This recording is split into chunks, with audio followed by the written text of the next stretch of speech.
Lynching, of course, is a form of terrorism that reigned in the South. I mentioned just one of Emmett Till, but there were thousands of people that were lynched in this country, and it's horrific. It's quite nauseating. If you do any research on lynching, it's very difficult to read about it. Blacks were lynched for a reason, sometimes for no reason at all, sometimes, many times, for made-up reasons. The greatest myth was that of the accusation of rape of a black man of a white woman, never in the reverse, of course. After the Civil War ended in this country, that ended slavery, there was a period known as Reconstruction. Now, we don't often hear or learn about Reconstruction in history, and we should. And some of this is the history that we're going to have to teach ourselves. It was a 12-year period where questions of organizing society basically were thrown up about how do we now reorganize or reconstruct society if we no longer have slavery, which was the basis and bedrock of how society was organized.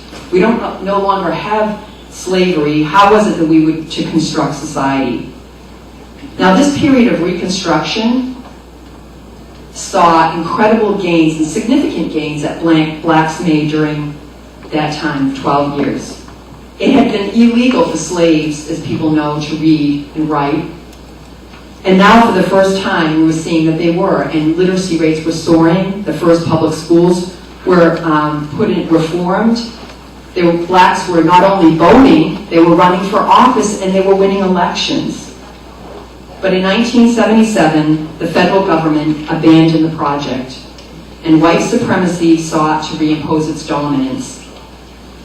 So how do you really understand that? Well, if you look at the project being abandoned, the Old South sought to reemerge itself in the old way. But it couldn't bring back slavery, but it made an attempt to all but do that. So what was needed if they were to do that? Because now African Americans were feeling like, hey, we got some rights here, we're free men, women, we can vote, we can do things. We're real people here. How are you going to then drive that back down and oppress and drive back the gains that blacks had made during that period? And that's really the context of understanding lynching. Because when you look back and you wonder, how could that...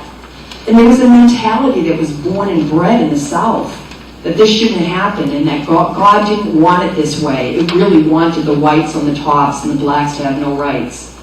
So if you want to try to push that order back, like they had no right to try to change that, to think that blacks, they're beasts. I mean, they had all of that was part of the mentality of the South at the time.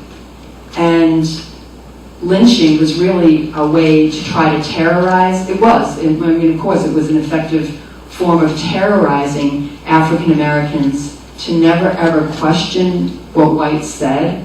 Because you'd likely be hanging on a tree if you did. And it was successful. You look at lynching too, law enforcement was involved in it. If somebody was to take your loved one and take them out and hang them on it, you had no recourse. There was nothing you could do. If you tried to speak out, they would lynch you too, or somebody in your family. There were repercussions. There was no place to go for help. Oftentimes, law enforcement helped in the process, were involved in it. They certainly looked the other way. Less than 1% of all lynchings was anyone ever charged, let alone convicted, of a crime where thousands of people's lives were taken. And when they drove back the gains that blacks had made, laws were changed, Jim Crow was born, and entrenched the South then for 90 years. And really, it wasn't until the time of the Civil Rights Movement, that movement, it was what it would take to smash Jim Crow segregation in the South. Now, today we don't have lynching, but instead we have what we call legal lynching, and it comes in the form of the death penalty. 80% of all executions take place in the South.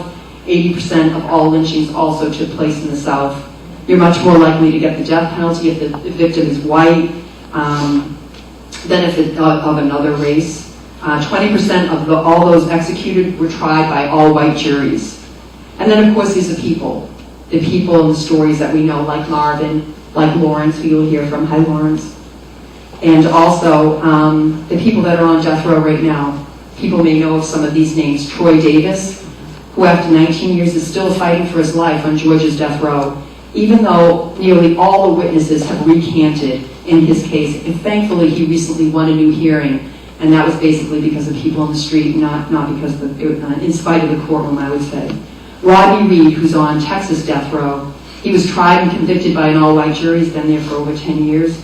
The only crime seems to be that he dared to have a relationship with a white woman who was engaged to a white police officer. There are so many other examples: Lumia, Kevin Cooper, Stanley Howard, and I would argue they're all held back by a court system more interested in holding up its image of fairness rather than seeing that justice be done. And that's what I feel like the job of activists is, to make sure that we see that justice be done. Ida B. Wells was an African-American woman who spent her life exposing the truth about lynching and organizing and speaking out for anti-lynching legislation. And she wrote something which I think is important. She said, "The way to right wrongs is to turn the light of truth upon them." And her efforts, along with others, did help to turn the tide against lynching. And this tour is an attempt to do this, to hear the voices and to see the similarities and roll up our sleeves and try to figure out what we can do to end it. It's a big job because it's a big problem. The United States locks up more of its population than any other country in the world. We have 5% of the world's population, but 25% of its prisoners. And I would argue that the entire criminal justice system should be brought into question when we work to abolish the death penalty. I believe we also need to fight for prison reform. We need to end discriminatory sentencing and rock versus powder cocaine. We need to end juvenile LWOP sentences, juvenile life without the possibility of parole sentences. We are the only country in the world that sends juveniles to prison for the rest of their lives without ever having a chance at parole. For those with mental illness, we need to demand health care and not incarceration, where so many of our jail cells today are filled with those that are mentally ill. So we've got our work cut out for us in building a new kind of social movement that can push back and win some significant changes and gains. But I believe that we can and that we are. And I think that Troy Davis is an example, as is Marvin Reeves. Okay. And I believe that, if you look at Troy Davis or Kenny Foster and countless other prisoners, it's really the work outside of the courtroom that has helped them to be alive today. So we have to keep at it, but I also think as we keep at our day-to-day organizing, we also have to keep something else in mind. We have to be sure to read history, look back and reflect and ask why. Today we have a black president, but it doesn't mean that racism is over. But what does it mean?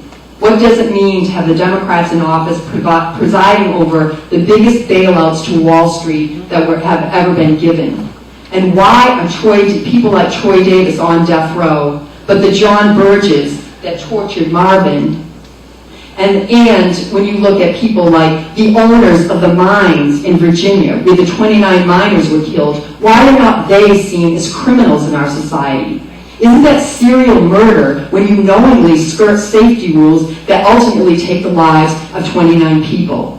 Why are the Goldman Sachs and AIGs bailed out by our government when these people should really be carted off to prison?